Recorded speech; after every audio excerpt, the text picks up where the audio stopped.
하나님의 말씀 같이 보겠습니다. 요한복음 12장 1절로 8절까지.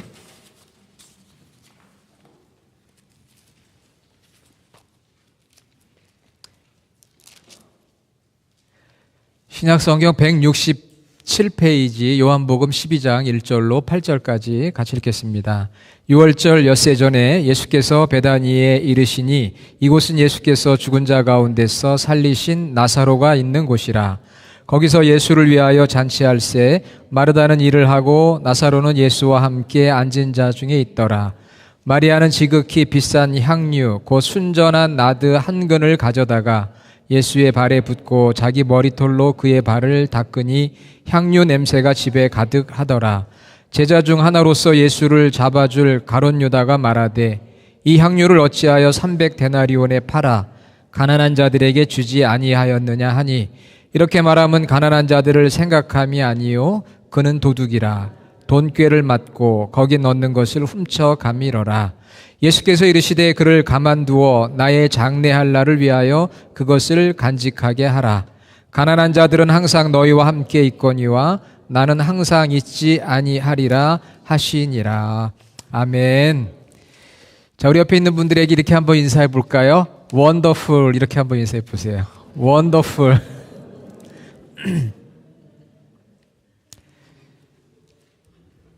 여러분 왜 원더풀이라고 했을까요?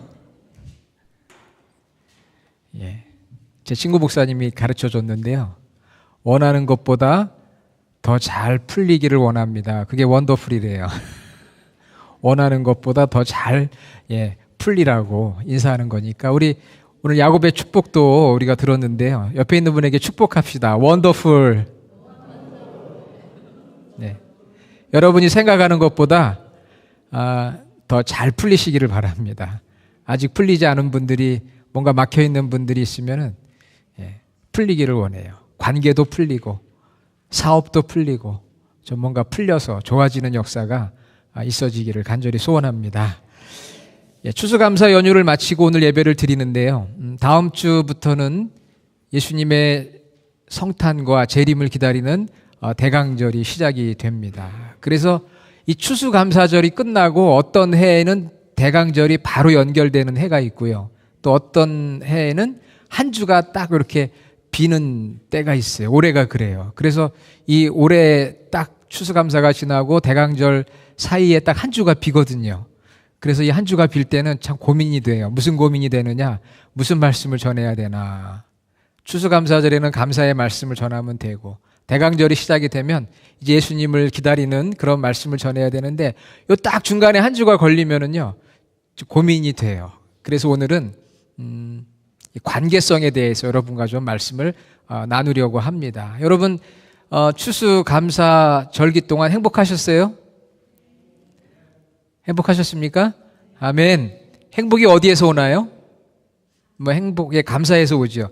감사하면 행복한데 맞습니다. 행복이 어디에서 오나 보면은 여러 가지 이제 요소가 있는데 그 중에 아주 중요한 것은 그 관계성에서 행복이 온다. 믿는 사람이나 믿지 않는 사람들이나 똑같이 하는 이야기가 행복은 관계성 속에서 온다. 사람과의 좋은 관계가 이루어지면 행복하잖아요. 부부간에, 부모와 자녀간에, 이웃간에, 친구간에 그런 관계성 속에서. 그런데 우리 그리스도인들, 크리스천들은 이 영원한 관계, 삼위일체 하나님, 성부, 성자, 성령, 삼위일체 하나님과의 영원한 관계성 속에서 진정한 행복을 누리게 됩니다. 저도 지난 한 주간 사역을 쉬면서 친구 목사님 네 분하고 만나서 교제하는 시간도 가졌어요. 또 자녀와 만나서 교제하는 시간도 가졌습니다.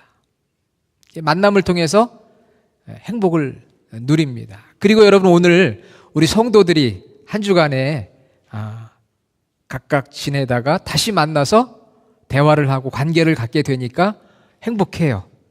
좀 한 주간 쉬고 나니까 서먹서먹한 것도 있는 것 같긴 하지만 그래도 성도들과의 관계성 속에서 행복을 누리고요. 그러나 더 중요한 것은 오늘 주일 예배를 통해서 하나님과 성부, 성자, 성령 하나님과 관계를 가짐으로 우리가 진정한 행복을 누리게 되는 것이죠. 자, 주님과의 관계를 어떻게 잘 만들어갈 수 있을까 이번 주 생각을 해봤습니다. 말씀을 통해서 주님과의 관계를 잘 만들어 갔던 베다니 출신의 한 여인 마리아를 통해서 주님이 원하시는 것이 무엇이고 어떻게 주님과 더 깊은 관계를 가질 수 있을까? 사람들과의 관계를 통해 행복을 누리는데 오늘 우리는 주님과의 관계를 한번 새롭게 하는, 그래서 진정하고 영원한 행복을 누리는 시간이 되기를 원합니다. 이 마리아는 우리에게 하나의 본보기가 돼요. 성경에 보면은 마리아가 많이 나옵니다. 그래서 동명이인들이 있어서 혼동스러울 때가 있어요. 히브리어로는 미리엄이라고 합니다. 모세의 누나가 미리암이었죠. 이게 이제 헬란말 라틴어로는 마리아라고 그러고 우리 영어로는 뭐 메리 이렇게 얘기하죠. 성경에 보면은 5명의 마리아가 나와요. 같은 이름이라 좀 혼동스러운데 이 사람들이 5명의 그 여성 마리아들이 예수님과 갖는 그런 어떤 관계성에 독특한 면들이 다 있습니다. 오늘은 그 중에 베다니에 살고 있었던 한 여인 마리아와 예수님과 가졌던 관계를 하나의 본보기로 삼아서 어떻게 우리가 주님의 마음에 드는 자가 될 수 있을는지, 주님과 더 깊은 만남의 관계를 가질 수 있을는지 말씀을 선포하고 같이 은혜를 나누려고 합니다. 여러분, 5명의 마리아 중에 제일 먼저 떠오르는 마리아는 어떤 마리아일까요? 예수님의 어머니, 우리가 성모 마리아, 천주교에서는 성모 마리아라고 표현하죠. 예수님의 어머니 마리아. 예수님의 어머니 마리아에 대해서는 할 이야기가 많지만 오늘 주인공은 아니니까 넘어가겠습니다. 두 번째는 글로바의 아내이자 작은 야고보와 요새의 어머니 마리아, 좀 긴데요. 글로바의 아내 마리아가 등장합니다. 마태복음 27장, 요한복음 19장에. 그리고 세 번째 마리아는 마가 요한의 어머니 마리아. 사도행전 12장 2절에 나오는데요. 이 마가의 다락방에 모여서 마지막 성찬을 하고요. 또 성령의 임재가 있었던 그 교회가 탄생했던 마가의 다락방.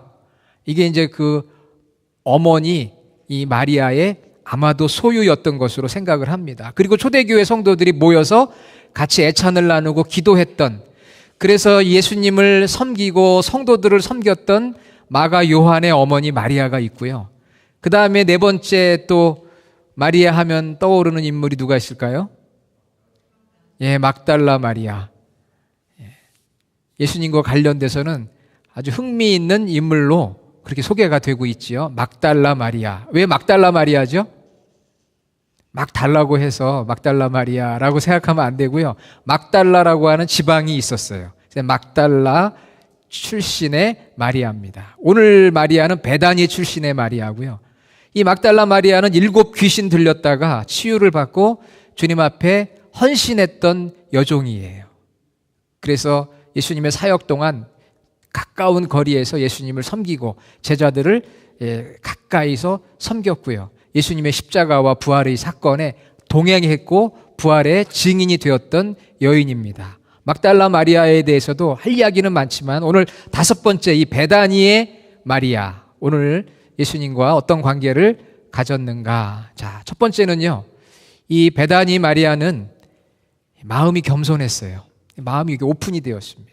그래서 주님의 말씀을 항상 듣고자 하는 자세가 있어서 누가복음 10장 38절로 42절에 보니까 집에 찾아온 예수님의 발 아래에 예수님의 말씀을 듣기 위해 앉아서 말씀을 들었습니다. 그러니까 베다니의 마리아는 마음이 겸손하고요, 마음이 오픈되어 있고 주님과 교제하며 주님의 말씀을 듣고자 하는 그런 마음이 있었어요. 어제 우연찮게 제가 어디서 이렇게 필리핀 여성 한 분하고 이야기를 나눴습니다. 아이들이 4명인데요. 큰 백하고 아이들이 다 짐을 하나씩 들고 있더라고요. 그래서 제가 물어봤어요. 어디 가냐고.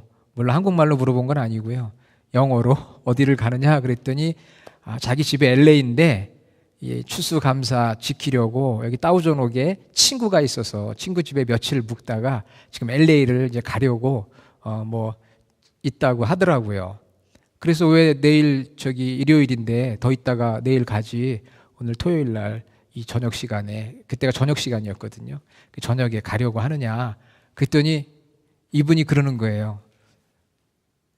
내가 섬기는 교회에 가서 말씀을 들어야 되기 때문에 오늘 이 밤에 부지런히 지금 LA를 가려고 한다고 그렇게 이야기를 하더라고요. 4명의 자녀를 데리고요.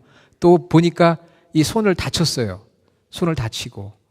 그런데 친구는 하루 더 있으라고 그렇게 요구를 하는데도 불구하고 내가 내일 교회를 가야 된다는 거예요. 그래서 저는 필리핀 사람들은 주로 천주교인들이 많잖아요. 그래서 내가 그러면 캐톨릭 그 철치를 가려고 그러는 거냐 그랬더니 자기는 캐톨릭이 아니래요. 자기는 이반젤리칼 철치, 소위 말하는 우리와 같은 그런 교회에 나가는 그런 교인이라고 이야기를 하더라고요. 그러면서 제가 나도 목사라는 얘기는 안 하고 나도 교인인데 어떤 교회냐 그랬더니 자기 교회는 이 하나님과의 릴레이션십을 많이 강조하는 그런 교회라고. 그러면서 내가 꼭 가야 되고 우리 아이들도 거기 유스에 가야 되는데 내일 예배를 드리기 위해서 오늘 가야 된다고 이야기를 하더라고요. 그래서 아이들도 교회 열심히 나가냐 그랬더니 아이들도 열심히 교회에 나가고 있다고. 그래서 혹시 그 교회에 뭐 필리핀 사람들만 나오냐 그랬더니 그게 아니고 필리핀 사람도 나오고 중국 사람도 나오고 간혹 한국 사람도 있고 백인도 있고 그렇대요. 그러면서 막 얘기를 하는데 굉장히 어떤 믿음의 열정을 제가 느끼겠더라고요. 뭐 여기도 교회가 있잖아요. 그렇죠? 여기도 교회가 있어서 뭐 친구하고 교회 갈 수도 있는데 본인이 그렇게 섬기는 교회에 가서 예배를 드리고 말씀을 들으려고 내 자녀들을 데리고 그 밤에 내려가는 그 모습을 제가 보면서 오늘 여기에 나와 있는 이 베다니의 그 마리아를 한번 생각해 보았어요. 그 여인의 이름은 마리아는 아니겠지만 이 베다니의 여인 마리아가 정말 마음이 오픈이 되어서 정말 예수님 가까이 가서 예수님 말씀을 들으려고 하는 그런 자세가 있었습니다. 그때 예수님은 내가 좋은 편을 택했다 이렇게 칭찬을 해줬어요. 사람들은 대부분 자기 생각에 좋은 일들을 쫓아서 살아갑니다. 내 생각에 좋은 대로 해요.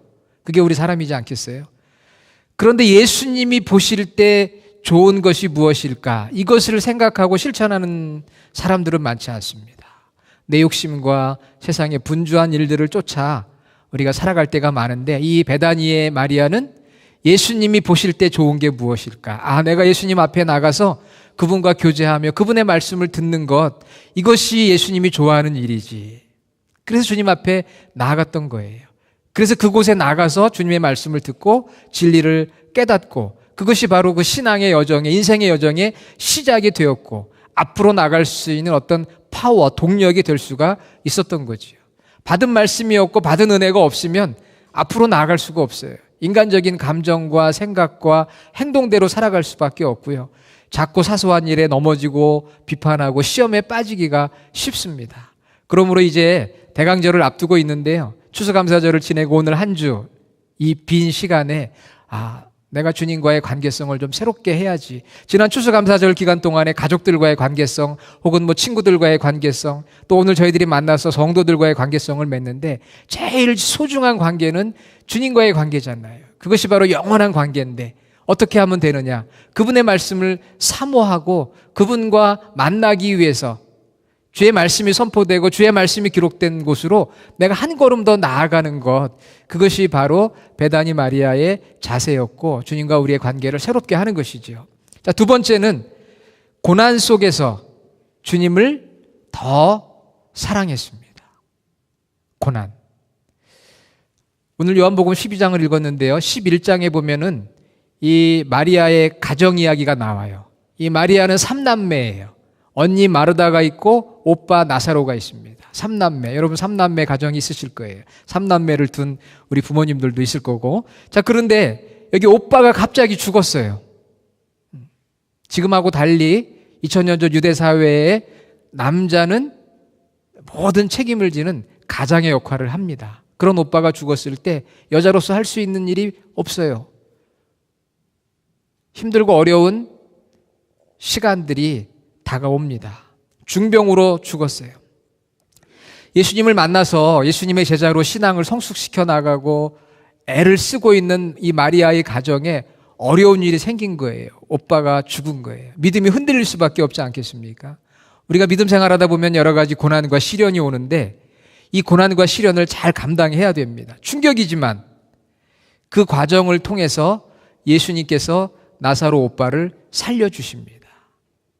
그리고 그 살려주시는 가운데 예수님이 진정한 메시아, 생명과 부활이심을 알게 되었고요. 예수님께서 구원해 주신 것에 대한 감사함이 있었어요. 거기에는 언니 마르다의 적극적인 역할이 있었습니다. 언니는 굉장히 활달하고 동생 이 마리아는 조용했던 것 같아요. 거기 언니의 또 신앙의 어떤 인도함도 요한복음 11장에 보면 있습니다.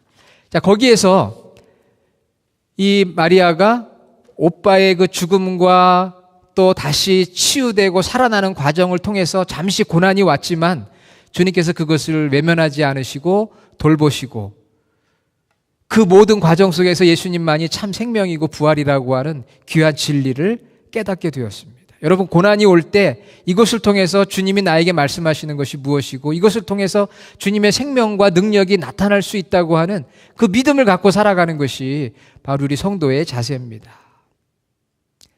우리에게는 외로움도 있고요. 때로는 장애도 있고 경제적인 어려움도 있고요. 또 미국 생활하면서 차별을 당하는 것도 있고 또 질병도 있습니다. 여러 가지 가정의 어려움도 있는데 그 모든 것들을 통해서 우리는 예수님의 생명과 부활을 경험할 수가 있는 거예요. 그런 것이 우리로 하여금 주님께 더 가까이 나아가게 하는 것입니다. 스위스의 내과 의사면서 정신과 의사인 폴 뚜루니에라고 하는 분이 있어요. 이분은 1898년부터 1986년까지 살았는데 기독교 심리학에서는 굉장히 중요하게 다루는 그러한 분입니다. 이분은 목사의 아들로 태어났는데요. 3개월 때에 아버지가 죽었어요. 그리고 6살에 어머니가 유방암으로 죽었습니다. 삼촌 집에서 10살 연상의 누나와 같이 양육이 되었습니다. 참 불행하지 않습니까? 3살에 아버지가 죽고 또 6살에는 어머니가 떠나고 삼촌 집에 맡겨져서 자랐습니다. 그런 고통스러운 경험이 있었어요. 그러다 보니까 굉장히 외롭고 수줍고 고립감을 느끼는 삶을 살았습니다. 그러나 다행히 이분이 의사가 되었는데요. 이분의 그 의술을 뭐라고 표현을 하느냐 하면은 인격의학이라고 표현합니다. 왜냐하면 보통 의사들이 의술로 환자들을 상대하는데 이분은 인격으로 환자들을 치료했어요.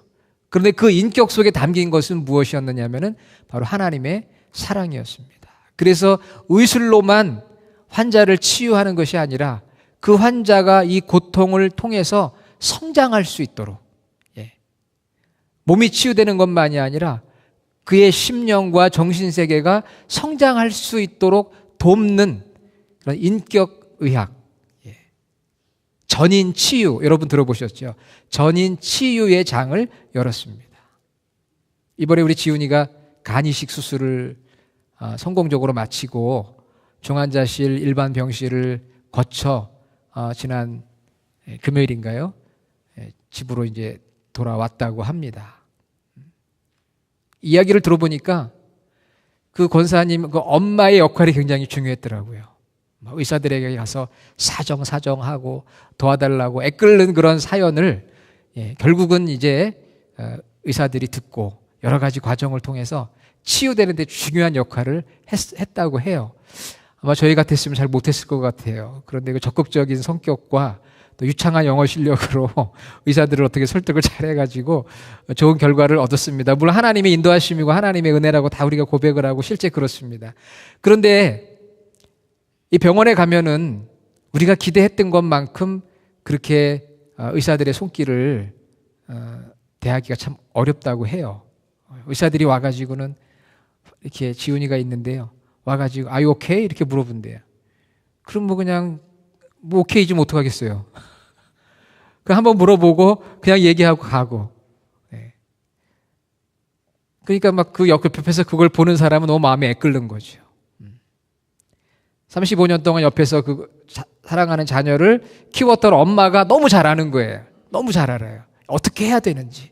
그러나 의사들은 수많은 환자들을 보잖아요. 간호사들도 마찬가지고. 그러니까 차트에 있는 거 보고 그 다음에 와서 그냥 확인하고 잘 몰라요, 사실은. 그래서 정말 그런 가운데 이렇게 하나님의 사랑으로 감싸주고 기도해주고 이런 과정을 통해서 격려해주는 의사가 있다면은 아마 질병이 더 빨리 회복이 될 거예요. 그래서 이 폴 트루니의 이 의사는 이런 이야기를 했습니다. 나는 환자의 고통을 제거하고 완화시키기 위해서 최선을 다하지만 진짜 중요한 것은 이 고통을 통해서 성장하는 것이다. 그래서 나는 고통이라고 하는 것, 고난이라고 하는 것은 하나님의 은혜를 체험하는 하나의 장치이다. 그렇게 이야기했어요. 그러니까 환자가 왔을 때 이 고통을 통해서 성장할 수 있다고 하는 그 믿음을 가지고 한 사람 한 사람을 전인적으로, 인격적으로 대했다고 하는 것이죠. 그래서 인격의학이라고 하는 말이 나왔습니다. 베다니의 마리아, 오빠가 죽고 살아가는 과정을 통해서 죽음을 넘어선 생명과 부활에 대한 확신을 가진 거예요. 아마 여러분들 가운데도 가까운 가족의 죽음을 통해서 미래에 대한 소망을 간직하게 되고 영생과 부활에 대한 소망을 간직하고 있는 분들이 계실 거예요. 아픔과 죽음과 고통이 있지만 그것을 통해서 하나님께서 어떤 은혜를 우리에게 주실까? 이렇게 믿음이 성장하는 기회가 되는 것이죠. 우리가 주님과의 만남 속에서 그저 모든 것이 고통도 없고 기쁨만 있는 것이 아닙니다. 오히려 고통과 고난이 있을 때 이것을 통해서 주님이 나에게 원하시는 것이 이것이구나. 내가 더 성장하기를 원하고 더 깊은 영적인 진리를 깨닫기를 원하시는구나. 우리 이런 자세를 가지고 주님과의 만남을 만들어 가야 할 줄로 믿습니다. 자, 세 번째로는요. 이 베다니의 여인은 복음이 전파되도록 헌신을 했어요. 헌신도 많습니다. 다양한 헌신이 있는데요.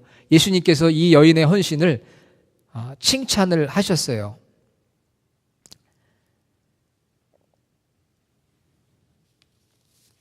뭐라고 칭찬을 했느냐 하면은 너희와 함께 마가복음 14장 9절에 나오는데요. 예수님께 이런 칭찬을 합니다. 온 천하에 어디서든지 복음이 전파되는 곳에는 이 여자가 행한 일도 말하여 그를 기억하리라. 이 여인의 헌신을 칭찬했어요. 여러분, 우리의 헌신하고 이 여인의 헌신하고 무엇이 다를까요? 오늘 요한복음에 보면은 여러분이 잘 아는 것처럼 비싼 향유 300데나리온, 한 노동자가 300일 일해야 벌 수 있는 수만 불에 해당되는 비싼 향유를 예수님의 발에 부었어요. 그리고는 자신의 긴 머리로 예수님의 발을 씻어 주었습니다. 그것을 본 많은 사람들이 의아하게 생각했고, 가룟 유다는 이 돈이면 가난한 자를 도울 수가 있는데 어떻게 이것을 이렇게 낭비할 수 있느냐, 바른 말을 했어요. 그렇죠. 정말 합리적인 생각 아닙니까? 그 비싼 수만 불에 해당하는 향유를 갖다 깨어서 발에다가 부었다고 하면 그건 낭비잖아요. 엄밀히 말하면 정말 잘못된 것처럼 느껴져요. 그런데 예수님은 오히려 칭찬을 했다는 거예요. 칭찬을 했습니다. 왜 그랬을까요? 그것은 바로 복음이 전파되도록 하는 헌신이었어요. 무슨 이야기냐 하면은요. 자, 예수님께서 이제 일주일 있으면은 십자가에 달려 죽게 됩니다. 예수님은 그거 알고 있었어요. 그런데 이 여인이 향유를 깨어 발에 붓고 머리로 닦아줍니다. 이것은 상징적인 행동이에요. 예수님의 죽은 뒤에 향유를 몸에 바르는 것처럼 예수님의 장례를 준비하는 것이라고 예수님은 그렇게 설명을 했어요. 그래서 오늘 말씀에 7절에 보니까 나의 장례할 날을 위하여 그것을 간직하게 하라. 그 향유를 붓고 또 그런 향유를 예수님의 몸에 바르는 이 행동은 바로 예수님의 죽음의 장례를 준비하는 거예요. 예수님께서 십자가에서 죽으시고 또 우리의 죄를 담당하기 위해 죽으신 그 죽음을 준비하는 행동이다. 왜 준비합니까? 예수님이 왜 죽어야 돼요? 그것은 십자가에서 우리를 구원하시기 위해서 죽으시는 거죠. 그러니까 예수님이 볼 때 이 여인의 행위는 바로 예수님의 십자가의 죽음을 알고 준비하고 그 죽음을 위해서 헌신하는 그런 행동이었기 때문에 예수님이 칭찬을 했어요. 그 오늘날 우리로 비교한다면 어떤 헌신이냐 하면은 바로 예수님께서 복음이 전해져서 영혼을 구원하는 데 헌신하는 것을 말합니다. 우리의 헌신이 많은 헌신이 있어요. 우리가 주일에 음식을 하는 것도 있고요. 봉사하는 헌신도 있고 또 여기 와서 예배당을 준비하는 모든 작은 헌신부터 많은 헌신들이 있는데 다 주님과 주님의 교회를 위한 헌신이죠. 그러나 그중에서도 최고의 헌신은 바로 영혼 구원이라는 거예요. 예수님이 십자가에서 왜 죽어야 했습니까? 그 영혼을 구원하기 위해서 죽으신 건데 그것을 상징하고 기념하기 위해서 이 여인이 향유를 부었고 그것을 예수님은 기억하시고 복음이 전해지는 곳마다 이 여인의 행한 모든 일들이 기억될 것이다. 마가복음 14장 9절 그리고 오늘 7절에 나의 장래할 날을 위하여 그것을 간직하게 하라. 저희 교회가 비전 50 중국 선교를 하고 있습니다. 작은 교회지만 열심히 하고 있어요. 저도 그 비전 50 사역에 15년 관련을 맺고 있습니다.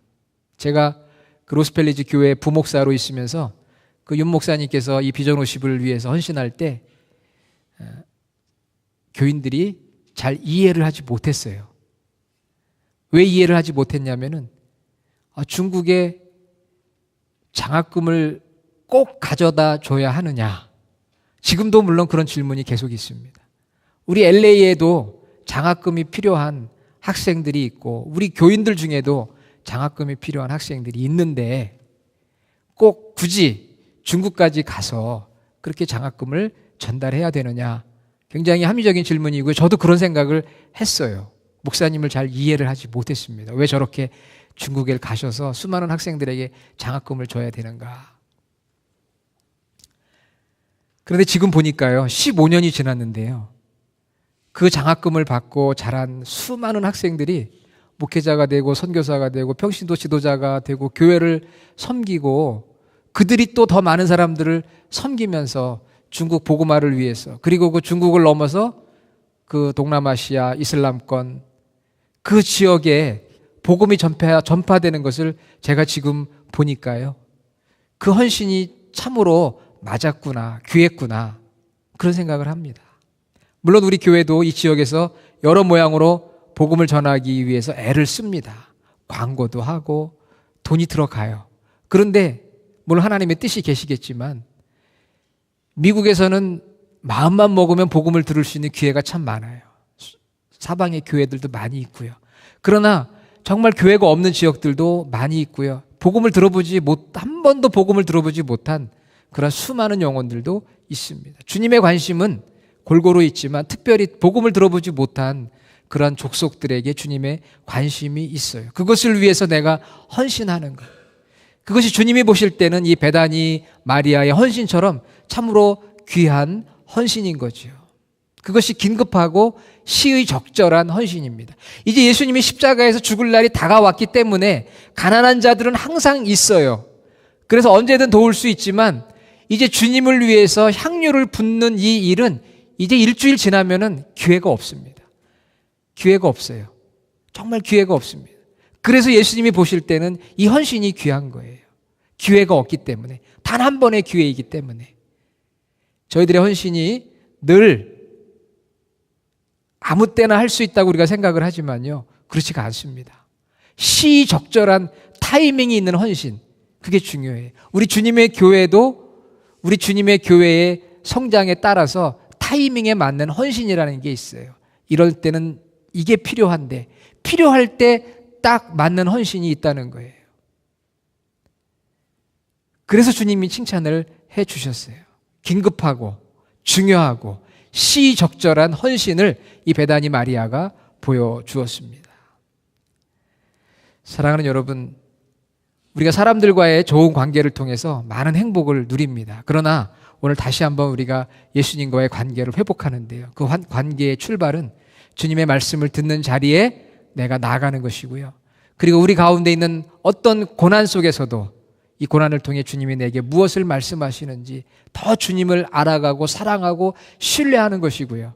그리고 마지막에는 우리 헌신이 있어야 하는데 그냥 막연한 헌신, 늘 하던 대로의 헌신이 아니라 정말 시적절하게 주님이 정말 이 시기에는 무엇을 필요로 하는지, 주님의 교회가 이 시기에는 무엇을 필요로 하는지, 그리고 한 영혼을 구원하는 십자가의 헌신, 영혼 구원을 위해서 어떻게 헌신할 수 있는지, 그러한 헌신을 통해서 정말 주님께서 우리를 기뻐하시고 잘했다 칭찬받을 수 있는 주님의 향기가 드러나는, 향유가 온 그 잔치자리에서 드러났던 것처럼 우리의 헌신이 많은 사람들을 기쁘게 하고 주님을 기쁘게 하는 그런 복된 헌신이 될 수 있기를 주님의 이름으로 축원합니다.